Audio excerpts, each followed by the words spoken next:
본인들이 공부하고 싶은 방향으로 갈 수 있게 만들려고 노력을 많이 했거든요. 학생들이 훨씬 성취감을 느끼는 것 같았어요. 만족스러운 상황입니다. 미래 사회, 즉 4차 산업혁명 시대에 필요한 인재상, 창의융합형 인재. 그래서 2015 개정교육과정에서는 자주적인 사람, 창의적인 사람, 교양 있는 사람, 더불어 사는 사람의 4가지 인간상을 설정했습니다. 그런데 초등학생들을 창의적인 사람으로 자라게 하려면 어떻게 교육해야 하나요?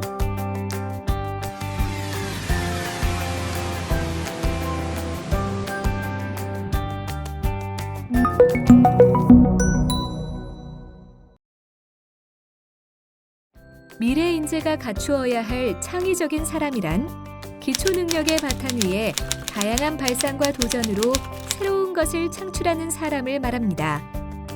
따라서 4차 산업혁명 시대의 교실은 더 이상 정해진 답을 외우고 평가하는 공간이 아니라 학생들이 주도적으로 뚜렷한 목표의식을 가지고 자신의 꿈이라는 새롭고 불분명한 문제를 해결해 나가는 과정을 지원하는 장이 되어야 하죠.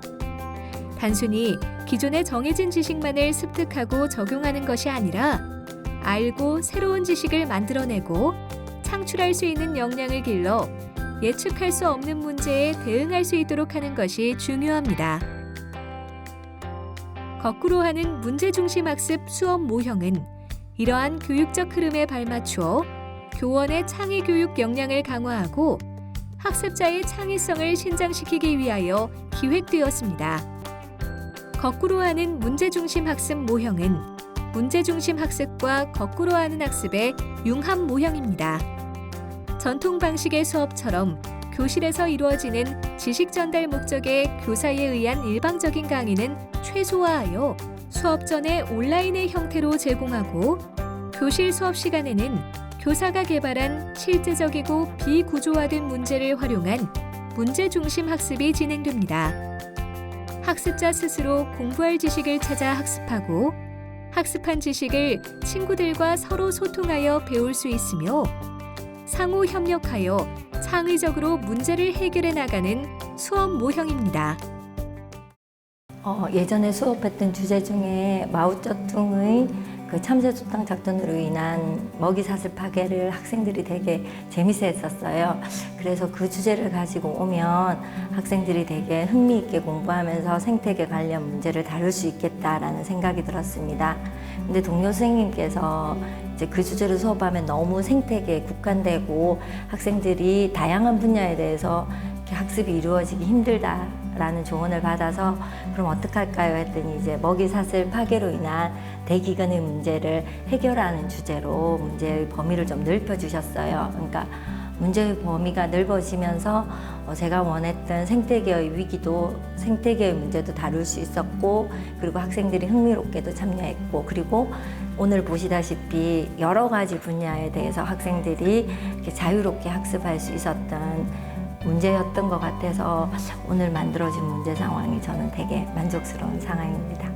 어려운 점은 이렇게 역량이라는 게 뭐 학생들의 지식 정보 처리 능력이라든지 의사소통 능력이라든지 뭐 또는 협업 능력들을 길러야 한다고는 하잖아요. 근데 교사이다 보니까 아무래도 고가 지식 측면을 관가할 수가 없었어요. 그래서 그 부분에 대해서 계속 불안해요. 학생들이 제대로 배우고 있을까?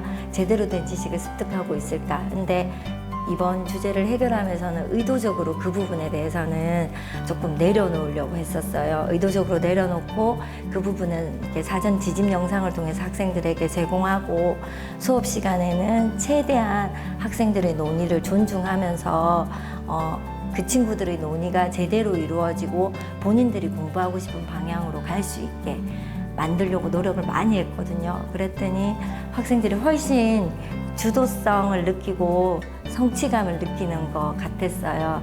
근데 이제 교사로서 그 불안은 여전히 조금 남아 있습니다.